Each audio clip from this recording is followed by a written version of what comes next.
اس دفعہ تو تیر سلطان صلاح الدین ایوبی نے پھینکا تھا۔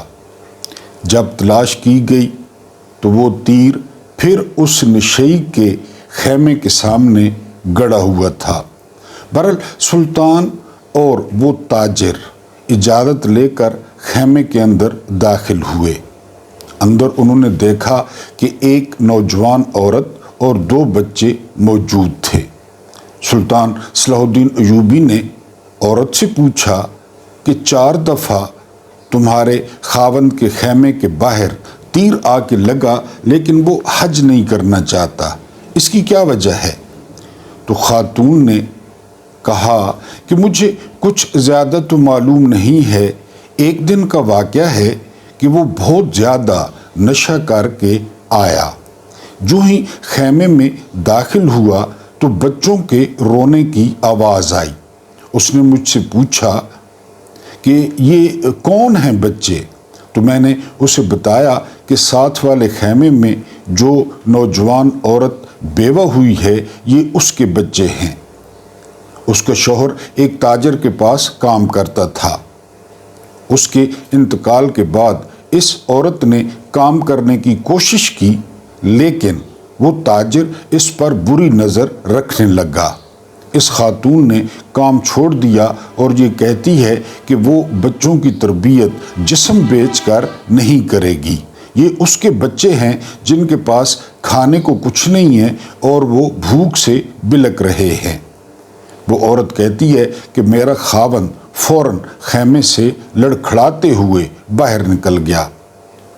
تھوڑی دیر بعد میں نے باہر جا کر دیکھا تو نہ میرا خاوند تھا اور نہ اس کا گدھا تھا۔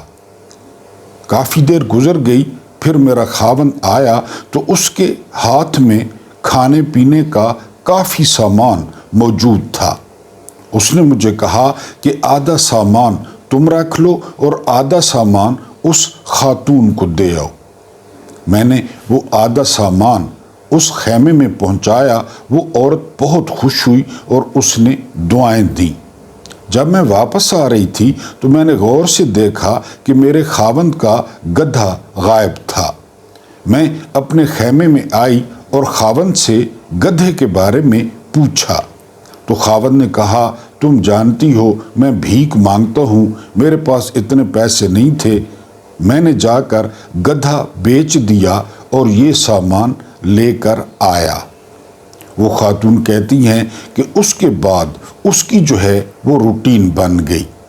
وہ بھیک بھی مانگتا ہے، وہ چھوٹی موٹی چوری بھی کرتا ہے، وہ شراب بھی پیتا ہے، لیکن ان 2 گھروں کا خرچ وہ چلا رہا ہے اور یہ میں جانتی ہوں کہ وہ بڑی مشکل سے یہ خرچ چلا رہا ہے۔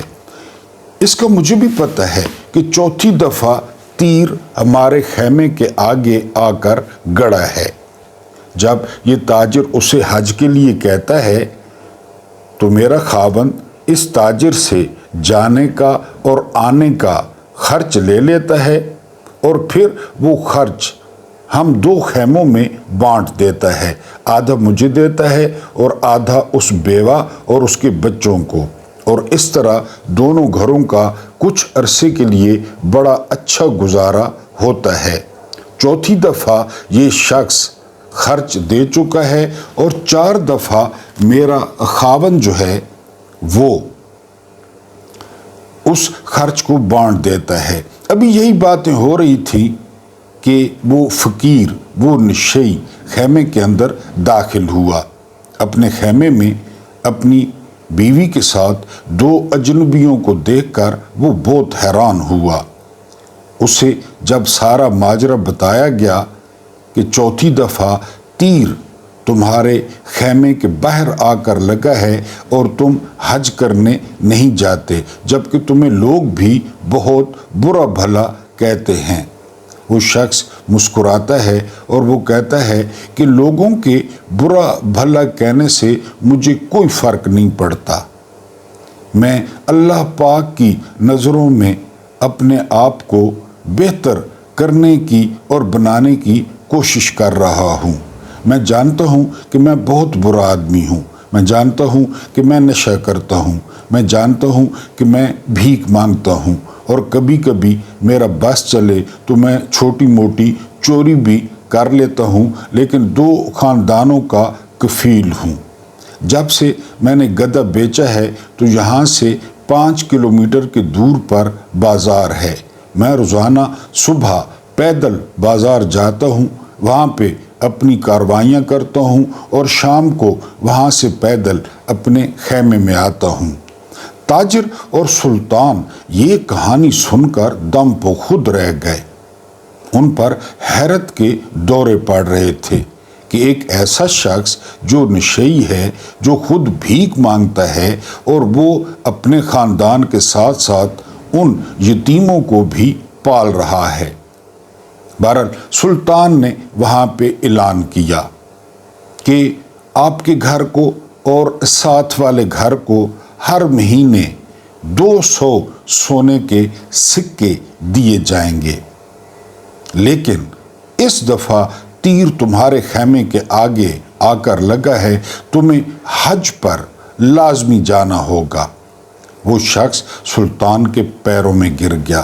اس نے کہا کہ کون نہیں جانا چاہتا حج پہ، لیکن میں کیا کرتا، میری مجبوری تھی، یہ بھوکے مر جاتے۔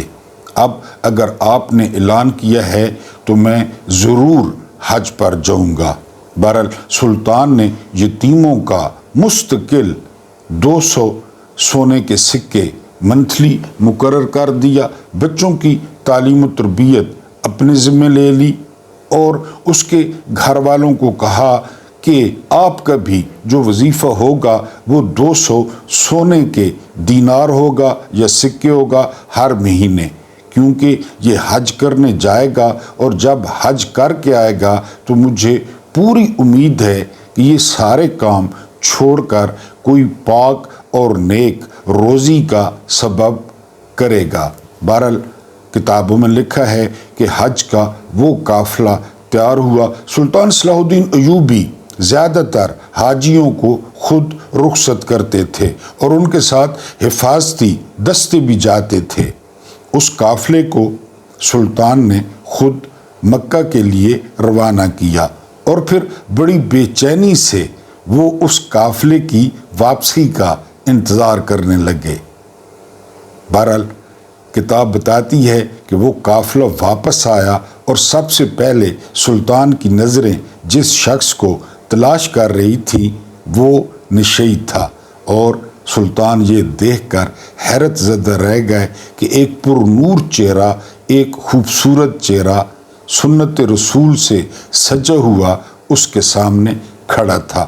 سلطان نے اس کو باہوں میں لے لیا اور کہا کہ اب اپنا وعدہ یاد رکھنا۔ اس شخص نے کہا کہ آپ کے ساتھ کیا ہوا وعدہ نہ مجھے یاد ہے، نہ میں اس کا خیال کروں گا۔ ہاں، مکہ اور مدینہ میں جو وعدہ کر آیا ہوں اس سے نہیں مکروں گا۔ تاریخ کے پنے بتاتے ہیں کہ وہ شخص نہ صرف شاندار تاجر بنا، بلکہ وہ اپنے علاقے کا مشہور عبادت گزار اور مشہور مبلغ بن گیا۔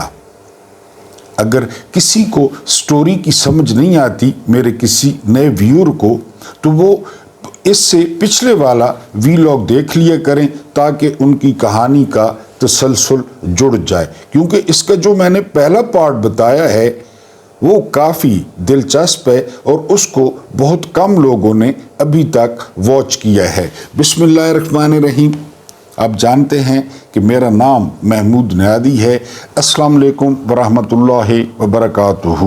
اب یہ بھی جانتے ہوں گے کہ آج 9 اکتوبر ہے اور دن ہے جمعرات کا۔ میں آپ سے اکثر کہتا ہوں کہ یہ جو جمعرات کا دن ہے یہ میں نے ویسے بڑے بوڑھوں سے سنا تھا، خاص کر اپنی ماں سے سنا تھا۔ اب میری ماں کوئی عالم فاضل نہیں تھی، سادہ سی خاتون تھی، اسکول کا کبھی انہوں نے دروازہ نہیں دیکھا تھا۔ بہرحال ان کی اپنے فلسفے تھے۔ میں بچپن سے جو ہے وہ